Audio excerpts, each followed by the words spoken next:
para ser muito honesto, eu não tenho conhecimento suficiente nem para dizer que sou de esquerda ou de direita. Acredito que eu penda mais para a esquerda porque eu sempre acho bacana que haja justiça social, que todo mundo esteja amparado na saúde, que todo mundo esteja amparado na educação, que todo mundo esteja amparado na moradia, que todo mundo esteja amparado no saneamento básico. Isso posto,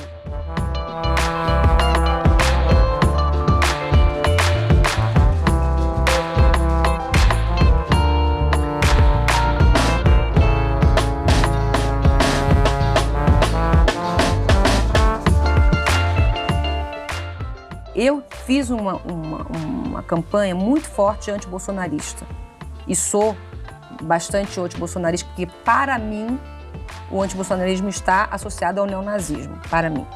Para tá? sua opinião. E em seguida disso, uma vez o Lula eleito, eu também fiz questão de sublinhar as coisas boas que eu achava que ele estava realizando, porque para mim era uma continuação de dissolver o bolsonarismo, que para mim é uma coisa péssima para o Brasil e para o mundo, que está caminhando junto com um crescimento muito grande da extrema-direita, que vai junto com extremismos e aí, consequentemente, com o neonazismo. Tudo bem, pessoal? É um prazer estar aqui mais uma vez com vocês. Eu parto do princípio de que, se você aqui está, é para, através de assistir esse vídeo, refletir, meditar, e que espero que aquilo que nós compartilhamos possa, de alguma forma, ser útil nesse processo de conhecimento. Mas a verdade nua e crua é que nós não podemos alimentar a pretensão de conhecer sobre determinado assunto apenas assistindo um vídeo. Jamais podemos alimentar a ideia de que nós iremos conhecer algo sobre determinado assunto apenas assistindo um podcast. Como também nós precisamos nos libertar da ideia de que apenas a leitura de um livro nos leve à conclusão sobre determinado ator, sobre determinado tema. A verdade é que, nua e crua, a verdade é aquela que nos mostra que no processo de conhecimento nós precisamos incansavelmente nos mantermos atentos. E a primeira iniciativa é nos despirmos de todo e qualquer preconceito. Assim, límpido, com sede de conhecer, ler um livro, vários livros, ficar atento, analisando, assistindo debates, assistindo até mesmo um podcast, assistindo até mesmo esse vídeo, que cada um de nós chegue às suas próprias conclusões. Nós somos tentados a chegar à conclusão rápido demais, apenas assistindo um vídeo, apenas lendo um livro, e pior, a partir de então, iludidos de que nós conhecemos sobre determinado assunto, nós começamos no dia a dia levantando a bandeira das nossas ideias e defendendo-as de forma intolerante. O conhecedor, o pesquisador, o estudante, ele está sempre disposto em escutar. Agora, existem algumas dicas para que você possa usá-las para que facilite o seu trabalho.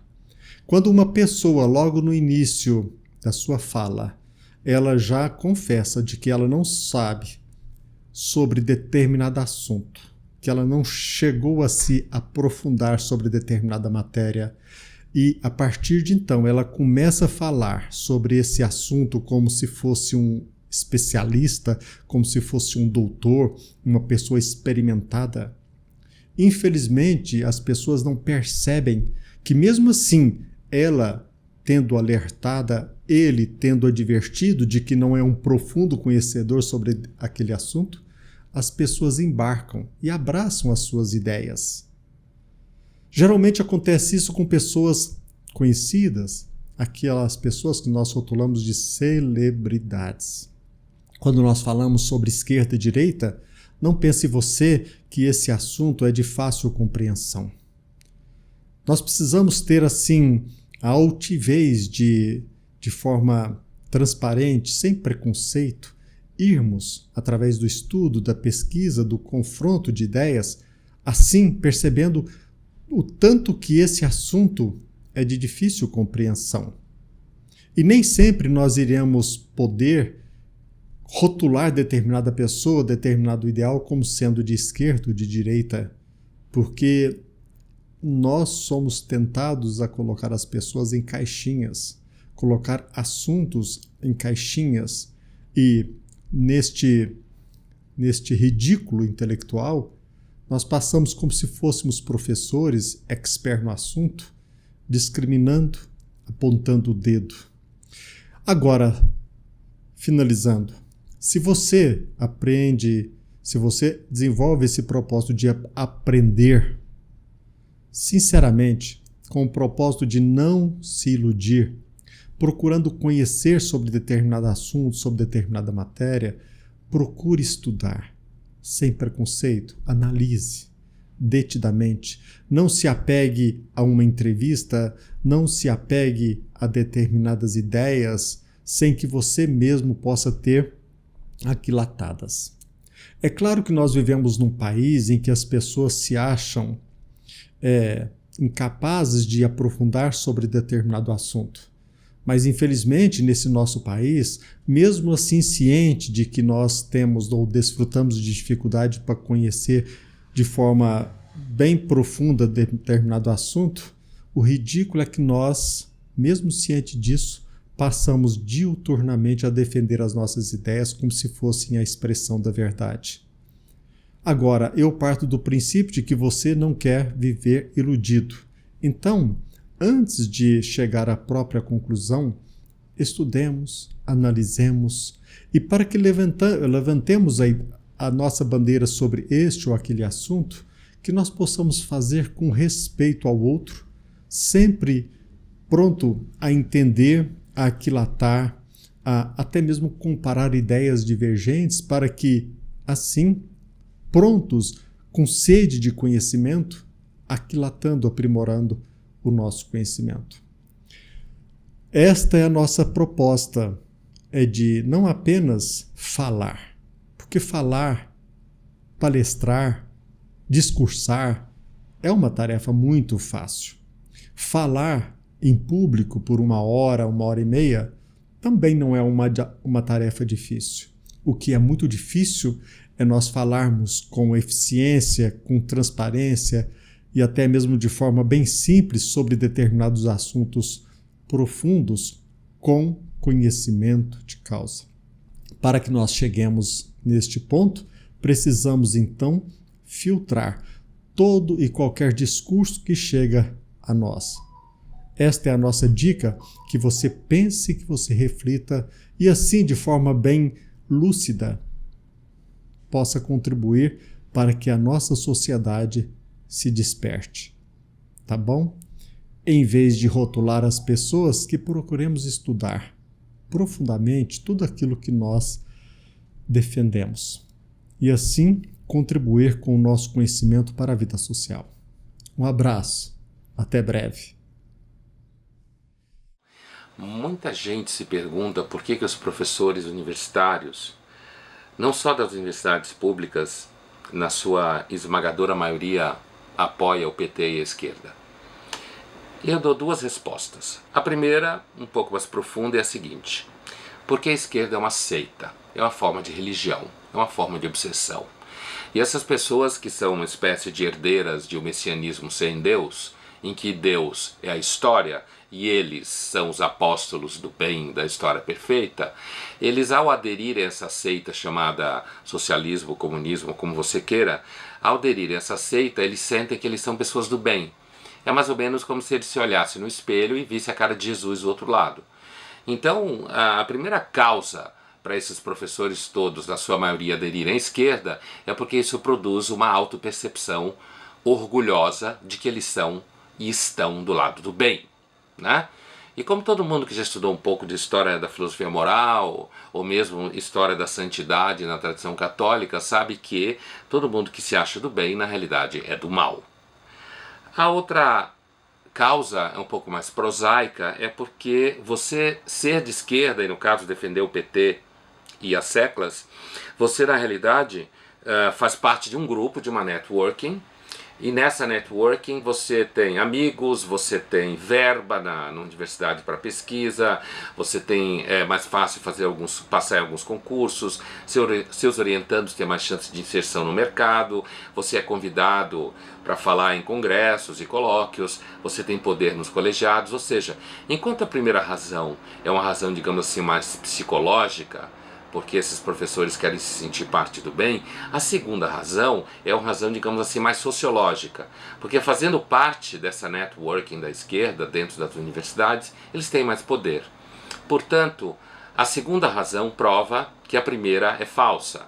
Eles não aderem a essa utopia de que existiria um mundo perfeito e eles estão realizando esse mundo perfeito. Eles aderem a isso, inclusive, para ter um monte de alunos que os seguem, gostam de ser gurus deles. Mas a segunda causa prova que eles não são santos. Eles aderem à esquerda porque eles sabem que assim eles vão ter mais poder dentro da universidade. Portanto, essa adesão é uma forma de corrupção do caráter. Muito recentemente, o grande historiador israelense Zeev Sternhell publicou um livro sobre o fascismo francês. E o título é Ni droite ni gauche, nem direita nem esquerda. O fascismo é um outro fenômeno, e o nazismo é outro fenômeno ainda. Realmente não é possível você definir um regime, um movimento político, somente pelo seu discurso ideológico, porque sempre existe uma tensão entre o discurso ideológico e a prática. Então é muito difícil você dizer, isso aqui é de direita ou de esquerda. Ora, na sua origem, presta atenção, na sua origem, o fascismo italiano era evidentemente de esquerda, porque o tópico que criou a discussão da onde nasce o movimento fascista foi o seguinte: a classe social pode ser o agente da Revolução Mundial ou não pode? E alguns teóricos fascistas responderam, não, não pode, porque não existe proletariado internacional. O proletário, quando sai da sua nação, vai para a nação vizinha, ele não vira um proletário lá, ele vira um lumpenproletário, ele vira um mendigo. Então não há proletariado internacional. Essa tese foi certíssima, foi amplamente confirmada na Guerra de 14, onde os comunistas esperavam que o proletariado internacional ia se voltar contra a burguesia e se recusar a lutar numa guerra imperialista. Aconteceu o contrário. O proletariado das nações foi a parte social mais entusiasticamente nacionalista e patriótica que houve. Então, nesse ponto, os economistas fascistas estavam certos. Então eles disseram, o agente da Revolução Mundial não é o proletariado internacional, mas as nações proletárias. Não se trata de proletariado contra a burguesia, mas nações proletárias contra nações burguesas. Nações exploradas contra nações exploradoras. Quem adotou isso aí depois foi Stalin. Na Segunda Guerra, ele adotou o chamado movimento terceiromundista que ele criou, era inteiramente baseado nisso. Então, o que é a política comunista? Era as nações proletárias contra as nações burguesas. Isso era teoria fascista, meu Deus do céu. Então, a gente tem que contar a história com base nos seus detalhes factuais concretos, não com base em generalizações ideológicas. Então, se você pegar qualquer dessas ideologias, tem elementos de direita e tem elementos de esquerda. Por exemplo, se você pegar, vamos dizer, o culto alemão, vamos dizer, as suas divindades primitivas, divindades vikings, etc, etc. Bom, tudo isso, sob certo aspecto, é conservador, porque está querendo um retorno ao passado. Mas, por outro lado, é revolucionário, porque queria, com este culto nacionalista, destruir o cristianismo. Então, é esquerda e direita ao mesmo tempo. Então, eu acho que não se deve discutir essas coisas só com esses carimbos. A coisa é muito mais complicada. Em todo caso, no mínimo, eu sugiro a vocês a leitura dos livros do Zeev Sternhell e, sobretudo, do Emilio Gentile, é um historiador italiano. Não é o Giovanni Gentile. Giovanni Gentile foi um filósofo fascista. Emilio Gentile. E nos Estados Unidos existe o James Gregor, talvez o maior estudioso de fascismo no mundo. Tem que ler essas coisas. Agora, esse pessoal discute baseado no quê? Na propaganda soviética dos anos 40. Ora, hoje em dia nós sabemos, e está mais que provado, a tese do Ernest Toppich, de que a Segunda Guerra foi concebida, planejada com 20 anos de antecedência pelo Stalin e que chegou a seus objetivos, essa tese hoje está amplamente comprovada. Agora, a gente publica isso no Brasil dá lá nome de 2 ou 3 livros, o pessoal da mídia não lê, e vai ler o quê? Uma resenha que saiu no New York Times contra o livro do Ernest Topes em 1985. Essa tese é falsa. Eles não leram os livros, meu Deus do céu. Eu já dei a lista, já tem vários livros sobre isso. Hoje essa tese é irrefutável. Irrefutável. Stalin esperava utilizar os nazistas como tropa de choque, ou como navio quebra-gelo. Os nazistas invadem a Europa toda, destroem as democracias ocidentais, mas esses nazistas são loucos, não vão capazes de administrar nada, então nós vamos atrás, invadimos a Alemanha e tomamos tudo que eles conquistaram. Ué, não foi exatamente isso que Stalin fez? E deu certo.